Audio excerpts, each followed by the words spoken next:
नमस्कार किसान भाइयों,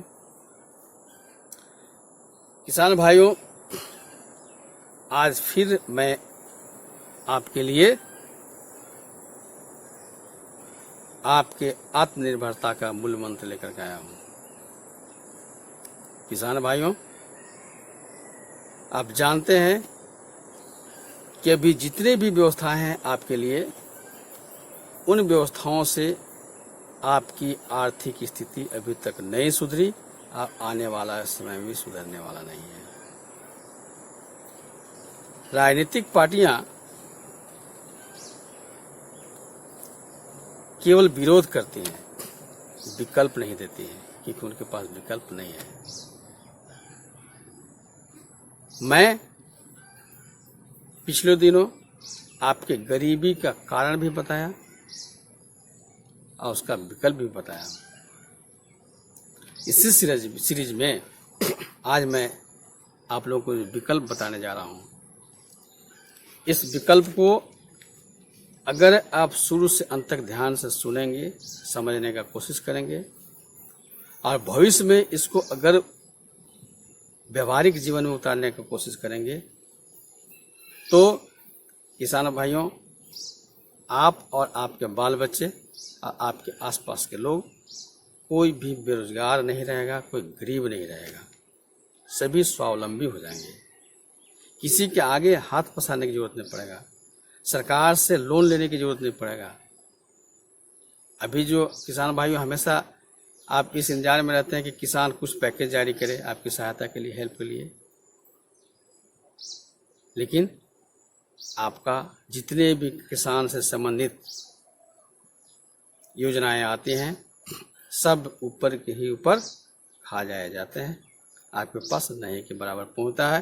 थोड़ा बड़ा पहुंचता भी है तो ऊंट के मुंह में जीरा के फोड़ने के बराबर है।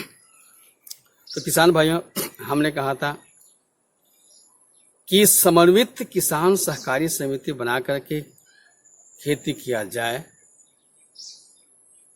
तो आपका खेतों में उत्पादन दिन प्रतिदिन बढ़ेगा और आपको जो पूंजी का झंझट है ना, वो नहीं रहेगा, क्योंकि बूंद बूंद करके तालाब भरता है। जब कई किसान एक साथ मिल करके खेती करते हैं तो थोड़ा थोड़ा करके ही एक अच्छा पूंजी इकट्ठा हो जाता है। मिलजुल करके श्रम करते हैं, मेहनत करते हैं तो काम ज़्यादा होता है और वैसे खेत जो बेकार बंजर पड़े हुए हैं, उनको नई तकनीक का इस्तेमाल करके सहकारी समिति उसको लाभकारी बना सकता है। बंजर बेकार पड़े हुए खेत सोना उगलने लगते हैं। हमने कहा था कि प्रथम चरण में कुछ किसान मिलकर के शुरू करेंगे, द्वितीय चरण में देखा देखी बहुत सारे लोग शामिल हो जाएंगे, तृतीय चरण में सभी किसान सहकारी समिति में आ जाएंगे। अब आपके पास एक विशाल पूंजी हो जाएगा। अब विशाल पूंजी होगा तो उस पूंजी को केवल खेती में आप नहीं लगाएंगे। खेती में लगने वाले जितने भी औजार हैं, सब आपकी सहकारी समिति बनाएगी। और मूल सहकारी समिति क्या करेगा कि उत्पादक सहकारी समिति का गठन करेगा।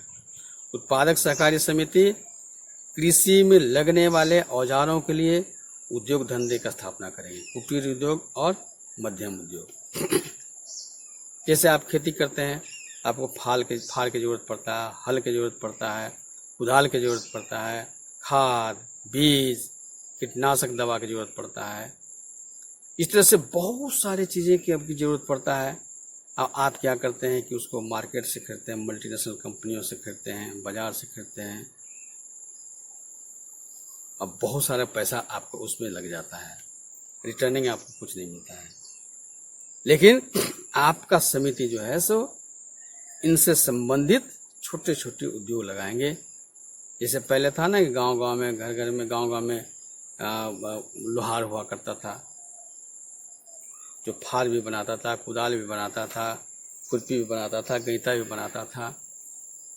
तो किसानों को सस्ते दर पर मिल जाता था, उधार भी मिल जाता था, उसको ब्याज नहीं चुकाना पड़ता था।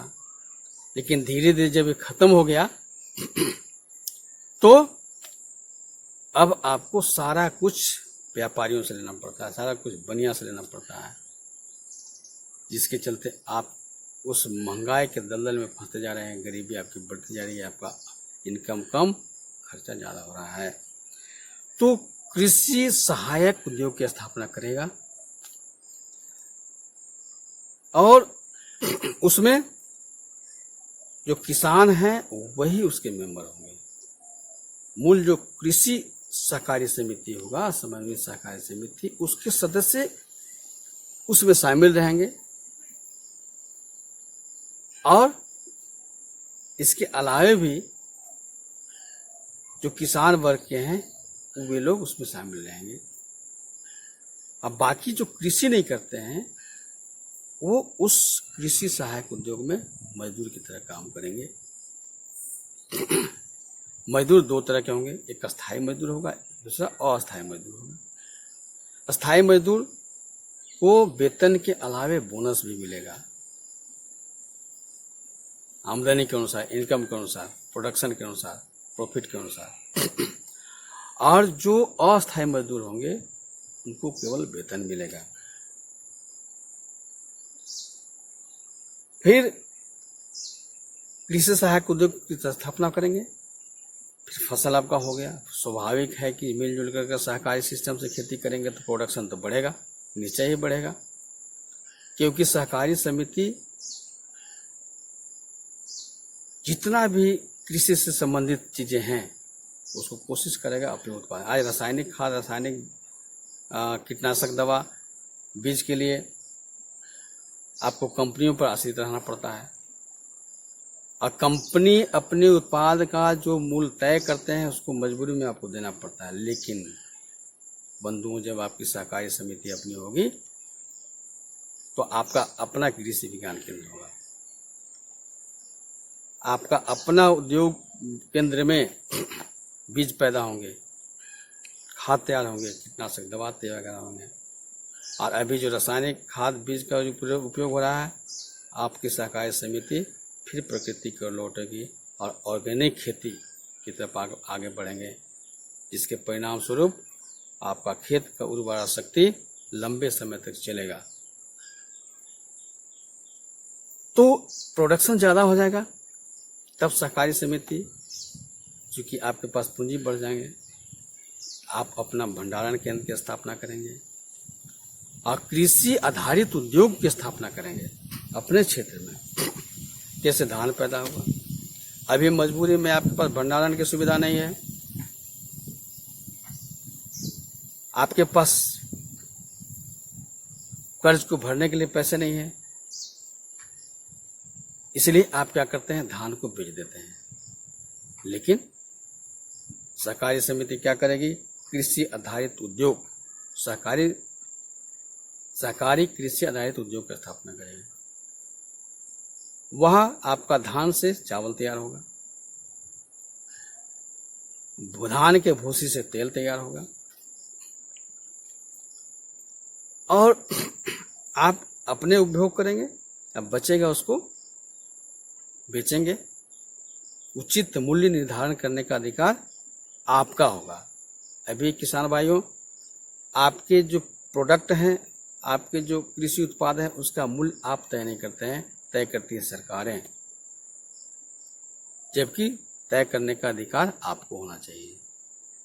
इसीलिए कृषि को उद्योग का दर्जा मिलना चाहिए। जो उद्योग धंधे हैं बंधुओं, वे अपना प्रोडक्शन का मूल्य खुद निर्धारित करते हैं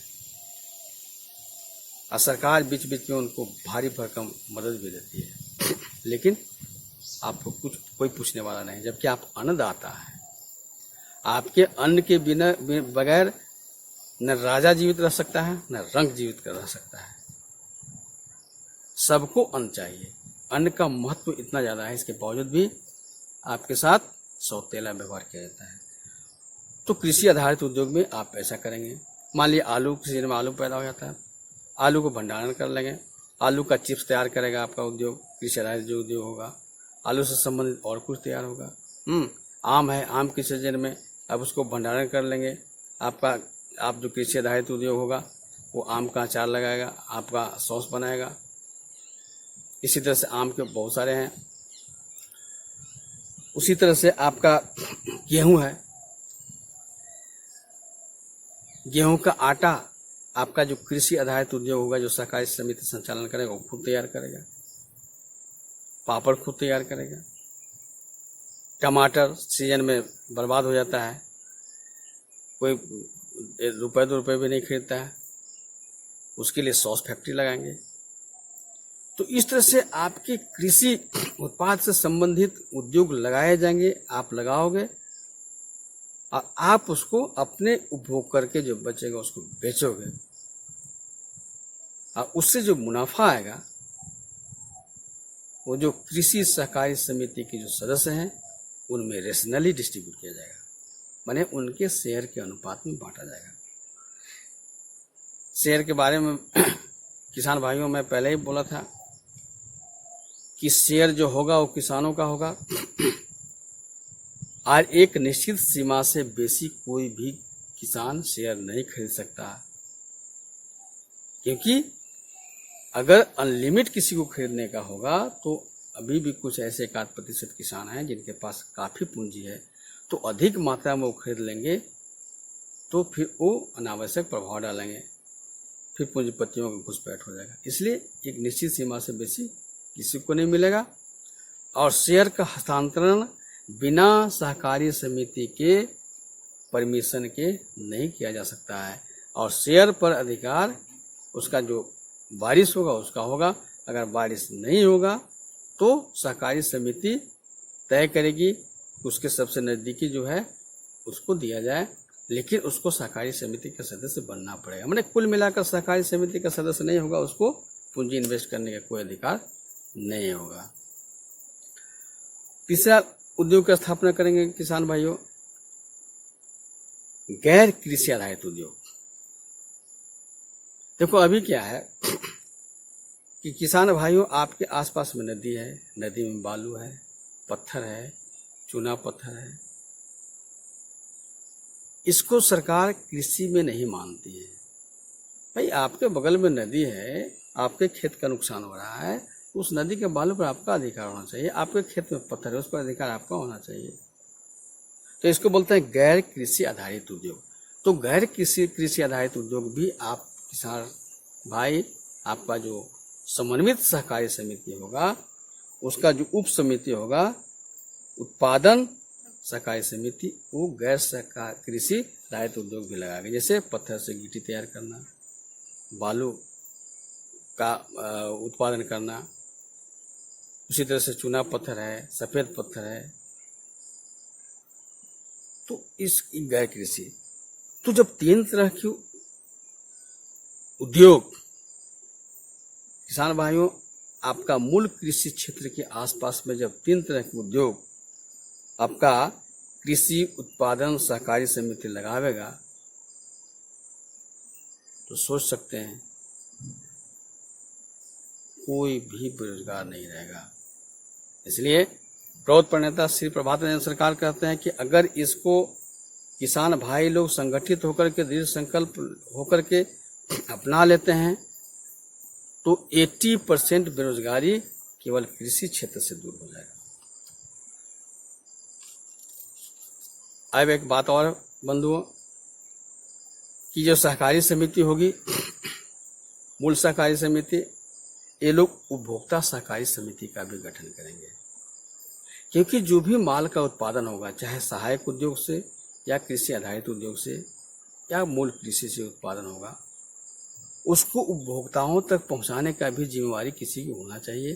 तो उसका भी उपभोक्ता किसान सहकारी समिति बनाएगा, और उपभोक्ता सहकारी समान समिति सहकारी समिति जो है उपभोक्ता किसान सहकारी समिति, वो कृषि सहायक उद्योगों से सामान लेकर के वो किसानों तक पहुंचावेगा, कृषि आधारित उद्योग से सामान लेकर के वो उपभोक्ताओं तक पहुंचावेगा, और उससे जो मुनाफा होगा वो मूल किसान सहकारी समिति के सदस्य से लेकर के उत्पादक सहकारी समिति और उपभोक्ता सहकारी समिति सबों के बीच में वितरण होगा पूंजी के अनुपात में। लेकिन ये जो लाभांश होगा उसमें भी ऐसा नहीं है बंधुओं कि सारे लाभांश आपस में बांट करके खा जाएंगे। तो जब ऐसा करेंगे तो फिर आपकी प्रगति रुक जाएगी। तो इसको 3 भाग में बांटा जाएगा। पहला कि जो लाभांश आएगा उसमें कुछ राशि को जो कृषि को नए टेक्नोलॉजी से लैस करने के लिए जो सामान वगैरह मैंने कृषि सहायक सामग्री है उसको खरीदने के लिए रखा जाएगा। कुछ अंश को पूंजी बढ़ाने के लिए रखा जाएगा और कुछ अंश जो है सो आपातकाल के लिए। इसके लिए क्या करेंगे कि कृषि सहकारी समिति के सभी सदस्य मिलकर के कोऑपरेटिव बैंक की स्थापना करेंगे और वह कोऑपरेटिव बैंक में जो सभी के अंश में से कटौती करके जो रखा जाएगा वह उस समय के लिए रहेगा जब किसी कारण से किसी वर्ष खेती को नुकसान हो गया, तब उस खेती की कृषि को पुनर्जीवित रखने के लिए या उस सहकारी समिति के सदस्य हैं उनको जीविकोपार्जन के लिए वो कोऑपरेटिव कृषि सहकारी समिति से बिना ब्याज के विदाउट इंटरेस्ट सहायता मिलेगा। दूसरी बात एक और है किसान भाइयों कि अभी जो एमएसपी बोलते हैं ना, वो एमएसपी का अभी जो है वो एमएसपी कौन तय करता है? मिनिमम सपोर्ट प्राइस, न्यूनतम समर्थन मूल्य सरकार के नुमाइंदे तय करते हैं। लेकिन आपका जब अपना सहकारी समिति होगा, अपना संगठन होगा, तो जब भी कृषि उत्पाद होगा तो आपकी जो सहकारी समिति है वो तय करेंगे एमएसपी, और वो एमएसपी सभी किसानों को मिल जाएगा और वो आपका जो कोऑपरेटिव बैंक होगा उसके थ्रू मिल जाएगा। कोऑपरेटिव बैंक खरीद करके और सब अपने रख लेगा और जब बाजार में अच्छा मूल्य मिलेगा तो बेच करके वो मुनाफा वो भी आप सबों को मिलेगा। आज वही जो मुनाफा है आपको नहीं मिलता है, इसलिए आप गरीब हैं, आपकी स्थिति दयनीय है और एमएसपी भी तय करने का आपको अधिकार नहीं है। तो चौतरफा आपका शोषण हो रहा है। तो किसान भाइयों, चौतरफा शोषण से बचने के लिए आपको जितना जल्दी हो सके समन्वित किसान सहकारी समिति का गठन करना चाहिए। अगर नहीं करेंगे तो आपका कल्याण संभव नहीं है। आप इसी तरह से घुट घुट कर मरते रहेंगे और जो पॉलिटिशियन है ना, आपके बदहाली पर राजनीति करते रहेंगे। वोट बैंक के स्वार्थ के लिए आपके लिए धरना प्रदर्शन, वो जो फर्जी किसान संगठन है ना, वो आपका नहीं है, वो राजनीतिक पार्टियों का किसान संगठन है जो आपके नाम पे उनका काम कर रहे हैं। इसलिए किसान भाइयों, उनसे बचकर रहना है और आपको जितना जल्दी हो सके संगठित होकर के सहकारी समिति का गठन करना होगा।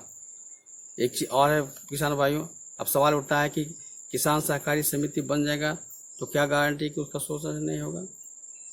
जो भी जितने भी किसान सहकारी समितियां होंगे उनके ऊपर एक निर्देशक मंडल होगा और जो निर्देशक मंडल होगा वे कट्टर नैतिकवान होंगे। आप किसान भाइयों मिलजुल के बहुत सोच समझ के, जिसको बोलते हैं एकदम ठेठ भाषा में ठोक ठेठा करके निर्देशक मंडल के सदस्यों को आप चुनेंगे, जिनको सारी सुविधा सहकारी समिति देगी, उनका खाने पीने रहने पूरा व्यवस्था, ताकि मजबूरन किसी के प्रलोभन में वो ना आ सके। किसान भाइयों, आपको बता देना चाहता हूं, आप समझते हैं आज घूसखोरी क्यों, भ्रष्टाचार क्यों है? इसलिए कि जो भी कर्मचारी हैं, भ्रष्टाचार के कई कारण हैं, लेकिन एक जो सबसे बड़ा कारण है वो क्या है कि जितने भी कर्मचारी हैं उनको जो वेतन भत्ता मिलता है, उस वेतन भत्ता से उनकी सारी आवश्यकताओं की पूर्ति नहीं हो पाती है, क्योंकि जितना वेतन मिलता है, जितना भत्ता मिलता है, उससे कई गुना बेसी मार्केट में महंगाई हो जाता है। इसलिए एक्स्ट्रा जो आवश्यकता की पूर्ति करने के लिए वो घूस लेते हैं। तो घूस लेने का ये भी एक मूल कारण है। लेकिन आपका जो निदेशक मंडल के सदस्य होंगे, उनकी सारी आवश्यकताओं की पूर्ति की समिति करेगी। इसलिए वो क्या करेंगे कि वो आपका कोर्ट होगा, न्यायालय होगा। आपका कृषि उत्पाद से जो भी मुनाफा आएगा वो निदेशक मंडल तय करेंगे कि किसको कितना कितना देना है, कितना अंश बचा कर रखना है, कितना खेती में लगाना है, कितना शोध कार्य में लगाना है। और कानून बहुत कठोर होगा, और जो भी कानून बनाएगा वो सहकारी समिति बनाएगा, और कठोरता से पालन करना होगा। अभी क्या है कि किसी तरह से का मामला आता है, कोर्ट में चला जाता है, लंबे समय तक केस लड़ना पड़ता है। और क्या करना पड़ता है? वकील झूठ के सच, सच के झूठ बनाते हैं। न्यायालय में जो जज है, उनकी अपनी आंख नहीं है, उनकी अपनी कान नहीं है। वो दूसरों के कान से सुनते हैं, दूसरों के आंख से देखते हैं, एविडेंस चाहिए। इसलिए अभी सही फैसला नहीं होता है और लंबा समय लगता है। इसलिए अपराधी अपराध करने में पीछे नहीं हटते हैं। वो एक बार जो अपराधी जेल में चला गया, वो समझो कि पक्का बन गया। उस तरह की व्यवस्था नहीं रहेगी आपकी। तो इस तरह से हम देखते हैं कि ये जो सहकारी विधि से जो खेती करने का है, इससे किसान भाइयों आपको लाभ ही लाभ है, कहीं भी नुकसान की गुंजाइश नहीं है। इसलिए किसान भाइयों, आप सबों से मेरा अनुरोध है कि आप ये जो मैं बता रहा हूं, इसको पूरी कल्पना ना समझे, आप इसको करके देखें। तो 4-10 किसान जिनको समझ में आ रहा है, वो स्टार्ट करके तो आप देख लें। किसान भाई, एक बात और कहना चाहता हूं, मैं जितना कुछ बोल रहा हूं, इससे संबंधित जो भी डाउट हो, जो भी संदेह हो, जो भी सवाल आपको पूछना है, आप पूछ सकते हैं। मैं कोशिश करूंगा कि आपके हर जिज्ञासा के, हर संदेह को मिटाने की कोशिश करूंगा। और हमें पूरा विश्वास है कि आप सहकारी जो व्यवस्था है, संगठित होकर के आप काम करेंगे और अपना स्वावलंबी बनेंगे, आत्मनिर्भर बनेंगे, अपने बाल बच्चे को अच्छी शिक्षा देंगे और भविष्य में तरक्की करेंगे। नमस्कार।